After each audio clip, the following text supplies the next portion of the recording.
It's the final episode of She-Hulk, but does it live up to the episode that we got last week? She-Hulk episode 8 was the best episode that we got of the show so far, with the introduction of Daredevil finally coming into the MCU after all of this time. And also, along with introducing Daredevil into the MCU, I feel like I've done so much better job with the writing, also with being a lot funnier, and also balancing the lawyer and the superhero combination really well together. And in that episode that we got a lot more action. Also finishing off with a good cliffhanger with Jennifer getting a tape leak, going to the gala and ending up hulking out. Leading into this episode, and was it able to live up to what it done in the last episode? Well, not entirely. However, it did finish in the most She-Hulk way as possible, as this type of ending would only work in a show like She-Hulk, and you've come to expect that really. Expect a more of a traditional ending to even the Disney Plus shows that we've got, having a fight sequence, having a big talk at the end, what we've got throughout the Disney Plus show so far. And She-Hulk literally tore all of that apart and said, I'm doing it my own way. I thought the first half of this episode was quite a mess, starting off with Jennifer in prison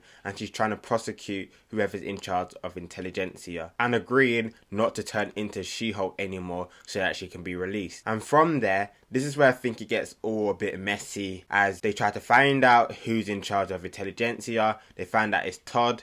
She-Hulk tries to get in contact with Hulk and Abomination. They all end up in the same area, and then Todd reveals his plans, that he's also Hulk King, and explains to Jennifer that he thinks that she doesn't deserve to be She-Hulk, and that he's taken her blood and turned himself into the Hulk. While this is happening, Titania bursts through, and then Hulk comes in and there's a massive fight, and you don't know what direction they're gonna take the end of the show in. And then the episode breaks up into part 2 really, and that's when Jennifer breaks into Marvel Assembles, and this is where the show gets meta, and I don't think it really all worked. However, it was a lot funnier and was a better direction than they were taking the episode in the first place, with Jennifer going to talk to the writers, talking about how everything in the MCU is always the same, how they always have the same sort of conclusions, and goes off and wants to talk to Kevin. She fights her way to talk to Kevin, and I don't feel like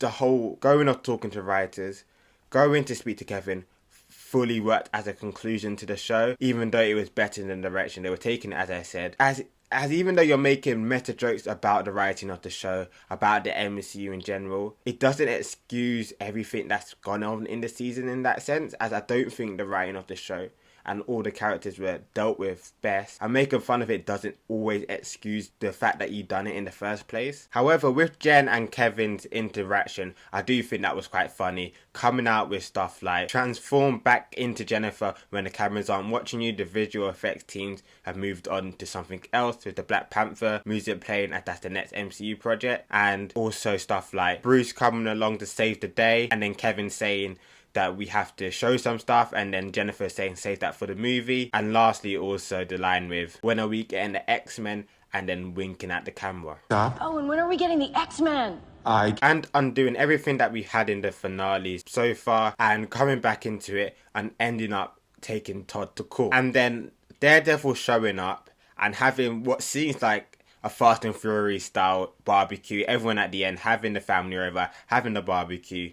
And then all of a sudden, the Hulk shows up, and he's said that all this time he's been on Secure, where they were in Thor Ragnarok, and then also showing that he has a son called Scar. And one comes, makes a joke about being in more or less every single MCU project at the time, and he comes to Abomination and sees to take him with him. Now that we've had a whole season of She-Hulk in the MCU, does it work as a sitcom? I don't think it fully does, as it doesn't feel like they were able to link the lawyer stuff and the superhero stuff very well together.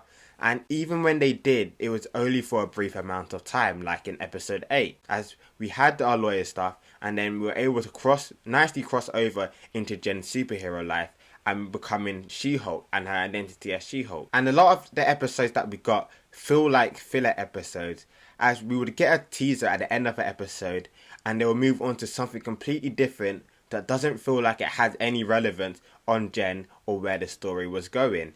And that was quite annoying as well, as we had to wait 2 or 3 episodes just to get the answers to something that happened or that they teased a couple of episodes back. Even like with Todd stealing the blood, it didn't really pay off to anything that interesting in the finale.